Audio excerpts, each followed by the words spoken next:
बिस्मिल्लाहिर्रहमानिर्रहीम। मैं हूं मोहम्मद उस्मान, आपके अपने चैनल उस्मान फूड सीक्रेट्स के साथ।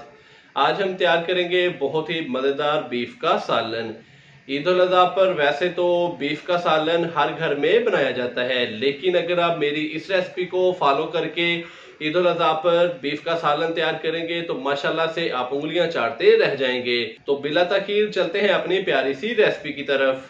बीफ मसाला करी बनाने के लिए कढ़ाई के अंदर सबसे पहले हम 1 कप के करीब कुकिंग ऑयल डालेंगे।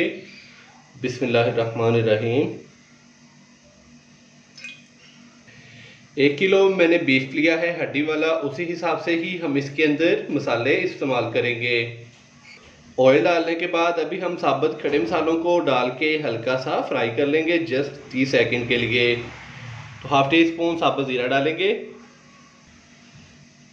1 अदद बड़ी इलायची, 2 अदद छोटी इलायची, 1 टुकड़ा दालचीनी का, आधा फूल बादियान खताई का जिसको मैंने तोड़ लिया है, 3 से 4 अदद लौंग और 10 से 12 दाने साबुत काली मिर्च के, ये डाल देंगे और हल्का सा इनको रोस्ट कर लेंगे जस्ट 30 सेकंड के लिए। और फिर हम इसके अंदर प्याज डालेंगे।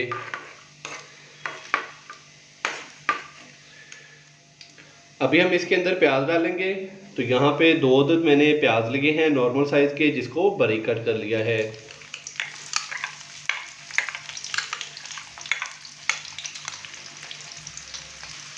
प्याज को हम लाइट ब्राउन करेंगे, तकरीबन 5 से 6 मिनट के लिए हमने प्याज को फ्राई करना है ताकि थोड़ा सा नरम भी हो जाए। जैसे ही इसका कलर लाइट ब्राउन होना स्टार्ट हो जाएगा तो फिर हम इसके अंदर अदरक लहसुन का पेस्ट और साथ ही बीफ डाल के तो बीफ की भुनाई कर लेंगे अच्छी तरह। माशाल्लाह से प्याज को हमने लाइट ब्राउन होने तक फ्राई कर लिया है। अभी मैं इसके अंदर 1 खाने का चम्मच अदरक और लहसुन का पेस्ट डालूंगा। बिस्मिल्लाहिर्रहमानिर्रहीम। अदरक और लहसुन के पेस्ट को हल्का सा फ्राई करेंगे।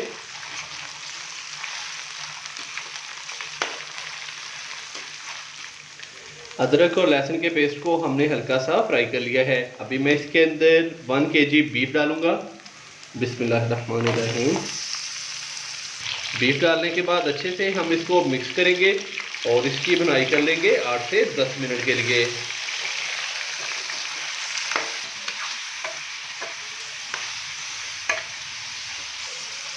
बीफ डालने के बाद अच्छे से हमने इसको मिक्स कर लिया।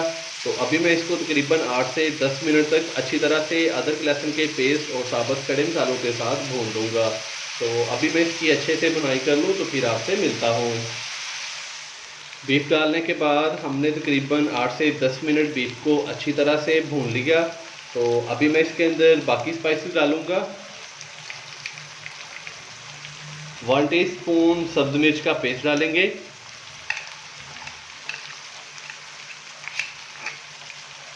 2 अदद टमाटर जिसका मैंने पेस्ट तैयार कर लिया है ये डालेंगे, 1 कप दही, 1 टीस्पून नमक, 1 टीस्पून कुटी हुई लाल मिर्च, 1 टीस्पून लाल मिर्च का पाउडर डालेंगे, हाफ टी स्पून हल्दी पाउडर डालेंगे। स्पाइसेस डालने के बाद अच्छे से हम इसको मिक्स करेंगे।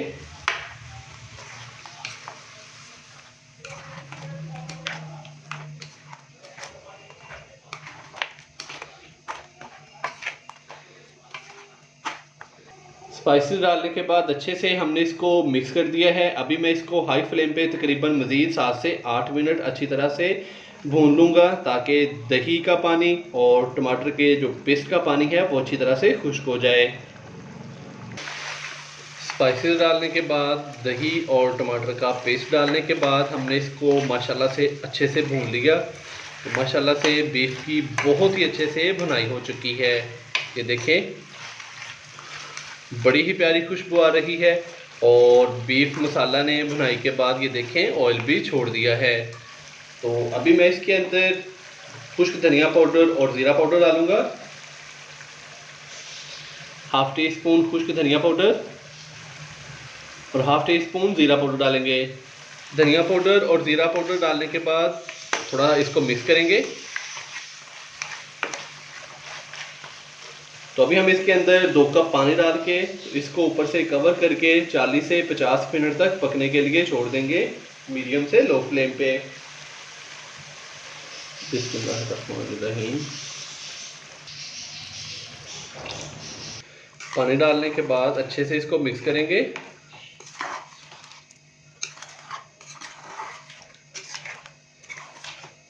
पानी डालने के बाद अच्छे से हमने इसको मिक्स कर दिया है। इसका फ्लेम मैं कर दूंगा मीडियम से लो और ऊपर से हम इसको कवर कर देंगे 40 से 50 मिनट तक, ताकि बीफ अच्छे से गल जाए। अगर बीफ फिर भी ना गले तो आप इसको इससे ज़्यादा भी टाइम दे सकते हैं। कहीं जाइएगा मत, मिलते हैं 40 से 50 मिनट के बाद। बीफ को ऊपर से कवर किए हुए तकरीबन 50 मिनट हो चुके हैं। अभी हम इसको चेक करेंगे। बिस्मिल्लाहिर्रहमानिर्रहीम। तो बीच बीच में मैंने इसके अंदर 1 से 2 दफ़ा चम्मच हिला दिया था। तो अभी माशाल्लाह से ये देखें, बहुत ही मज़ेदार बीफ मसाला करी हमारा तैयार हो चुका है। बहुत ही प्यारी खुशबू, बहुत ही प्यारा कलर। तो अभी हम इसके अंदर थोड़ा सा गरम मसाला डालेंगे और साथ में हम डालेंगे सब्ज़ धनिया, थोड़ा सा बारीक कट किया हुआ। हाफ टी स्पून गरम मसाला डालेंगे। थोड़ा मिक्स करेंगे इसको।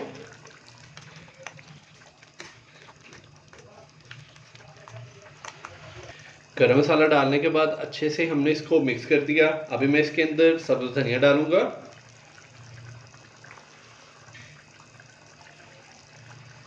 तो माशाल्लाह से नाजरीन, बहुत ही शानदार सी हमारी आज की रेसिपी तैयार हो चुकी है। आप भी ईद उल अज़हा पर ये वाली रेसिपी ज़रूर ट्राई कीजिएगा, इंशाल्लाह सबको बहुत ही पसंद आएगी। अगर आपको मेरी आज की ये रेसिपी पसंद आई हो तो लाइक कर दें, चैनल को सब्सक्राइब करना मत भूलिएगा। कल एक नई रेसिपी के साथ आपकी खिदमत में हाज़िर होऊंगा। कल तक के लिए इजाज़त दीजिए। अल्लाह हाफिज़।